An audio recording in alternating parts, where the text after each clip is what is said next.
नमस्कार मित्रांनो, तुमचे स्वागत आहे श्री स्वामी समर्थ.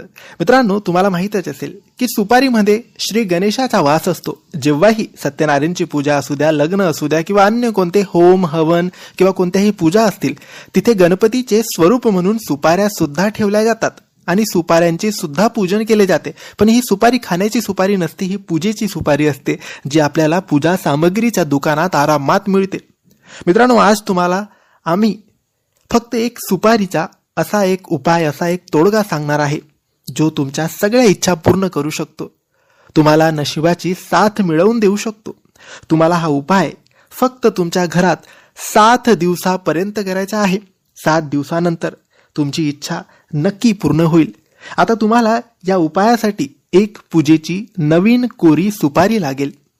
नवीन कोरी म्हणजे तुम्हाला ती बाजारातून, पूजा सामग्रीच्या दुकानातून विकत आणायची आहे. वापरलेली घरात असलेली पूजेची सुपारी वापरू नये. तुम्हाला नवीन 1-2 रुपयाची सुपारी मिळते पूजा सामग्रीच्या दुकानात, ती आणायची आहे. ती आणल्यानंतर तुम्हाला तिचे दुधाभिषेक म्हणजे दुधाने तिला अभिषेक करून घ्यावे, नंतर पाण्याने अभिषेक करून घ्यावे आणि त्यानंतरच तिचा या उपायामध्ये वापर करावा. आता हा उपाय तुम्हाला केव्हा करायचा आहे, तर हा उपाय तुम्हाला फक्त गुरुवारच्या दिवशी करायचा आहे. सुपारी केव्हाही आणा, तुम्ही आणून तिला घरात ठेवून द्या आणि गुरुवारच्या दिवशी सकाळी, संध्याकाळी, दुपारी केव्हाही हा उपाय करू शकतात. सुपारी गुरुवारच्या दिवशीच दुधाभिषेक करून घ्यावी.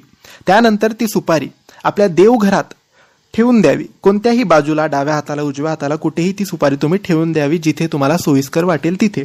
त्यानंतर 7 दिवस लगातार सकाळ संध्याकाळ हळदी कुंकू अक्षत टाकून त्या सुपारीचे पूजन करावे आणि अगरबत्ती आणि दिव्याने तिची आरती करावी, म्हणजे ओवाळावे.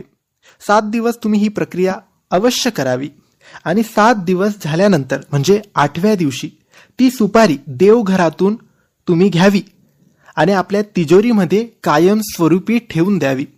तिजोरी, कपाट, जिथेही तुम्ही तुमचे दागदागिने, पैसा, महत्वाचे कागदपत्र ठेवत असाल, त्या ठिकाणी ती सुपारी कायमस्वरूपीसाठी ठेवून द्यावी. नंतर तिला कधीही स्पर्श करू नये, हात लावू नये. चुकून हात लागला तर काही हरकत नाही, पण तिला तिथून काढून बघू नये किंवा नेहमी काढत राहायचं नाही. तिला एकदा ठेवली म्हणजे ठेवली.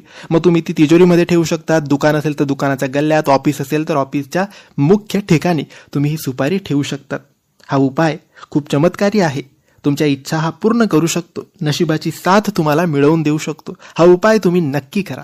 तर मित्रांनो, माहिती तुम्हाला आवडली असेल तर लाईक आणि शेअर करा. काही प्रश्न असतील तर कमेंट्सद्वारे विचारा आणि आमच्या चॅनलला सबस्क्राईब करायला विसरू नका. धन्यवाद.